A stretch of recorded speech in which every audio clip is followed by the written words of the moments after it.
Hello students, आज इस video में हम चैप्टर 3 संख्याओं के साथ खेलना प्रश्नावली 3.6 से सेकंड और थर्ड क्वेश्चन सोल्व करेंगे। और अगर आपने अभी तक मेरे चैनल को सब्सक्राइब नहीं किया है तो कर लीजिए, ताकि मैं कोई भी नई वीडियो अपलोड करूं तो उसकी नोटिफिकेशन आपके पास आ जाए।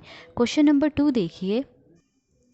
क्वेश्चन नंबर 2 है, निम्न का म स क्या है। म स मतलब महत्तम समापवर्तक क्या है। सबसे पहले पूछा गया है दो क्रमागत संख्याएं।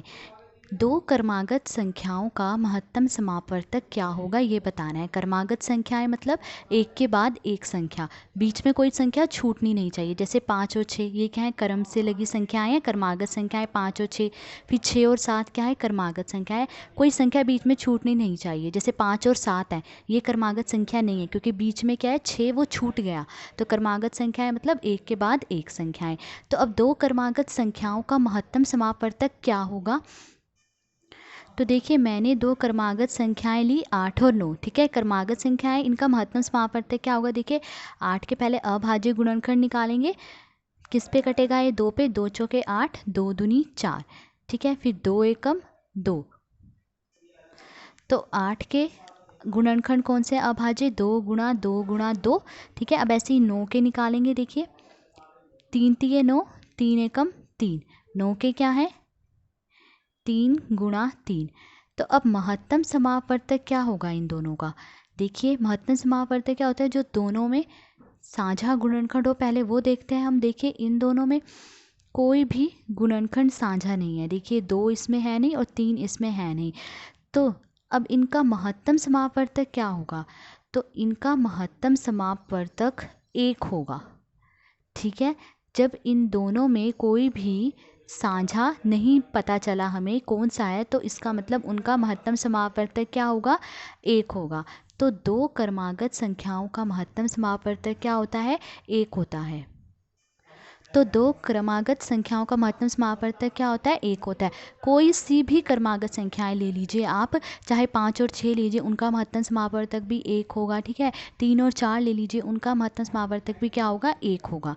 ठीक है, अब आगे पूछा गया बी पार्ट में कि दो क्रमागत सम संख्याओं का महत्तम समापवर्तक क्या होगा।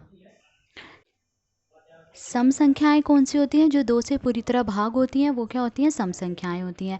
तो सम संख्याएं कहाँ से शुरू होती हैं, 2 से शुरू होती हैं। 2, 4, 6, 8, 10, 12 ऐसी आगे तक, ये सब क्या है, सम संख्याएं। हमें क्या लेनी है, दो क्रमागत सम संख्याएं, मतलब एक के बाद एक, कोई भी बीच में संख्या छूटनी नहीं चाहिए। सम संख्या वो क्या होती हैं, क्रमागत सम संख्याएं। तो देखिए, मैं 4 और 6 ले रही हूँ। अब इनका महत्तम समापवर्तक पता करेंगे। तो पहले 4 के अभाज्य गुणनखंड देखिए, 4 2 से पूरी तरह भाग होता है, 2 दूनी 4, 2 एकम 2। तो 4 के अभाज्य गुणनखंड 2 गुणा 2। फिर 6 के देखेंगे।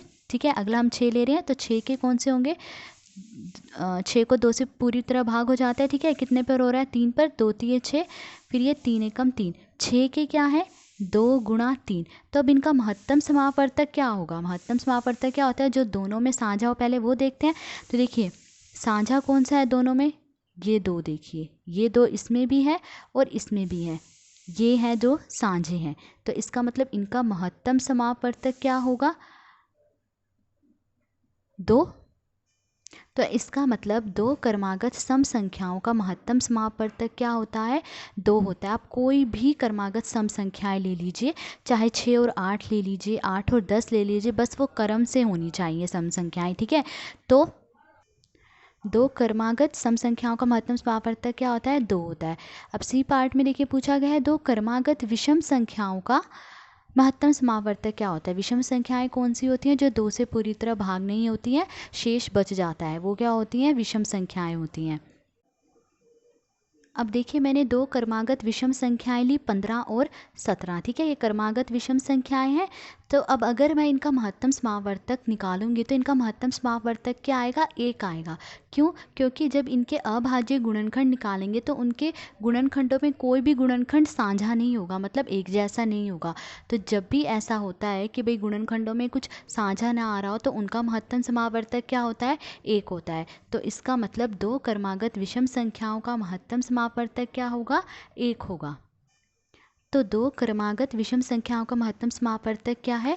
1 होगा। ठीक है, कोई सी भी क्रमागत विषम संख्याएं हो, चाहे 13 और 15 हो, ठीक है, 17 और 19 हो, पर क्या होनी चाहिए? क्रम से होनी चाहिए विषम संख्याएं, तो उनका महत्तम समापवर्तक क्या होता है? 1 होता है। ठीक है, ये था क्वेश्चन नंबर 2। अब क्वेश्चन नंबर 3 सोल्व करेंगे।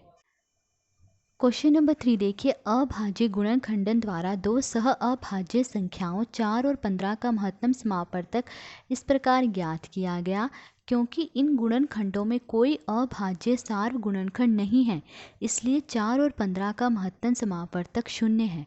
क्या यह उत्तर सही है? यदि नहीं तो सही महत्तम समापवर्तक क्या है?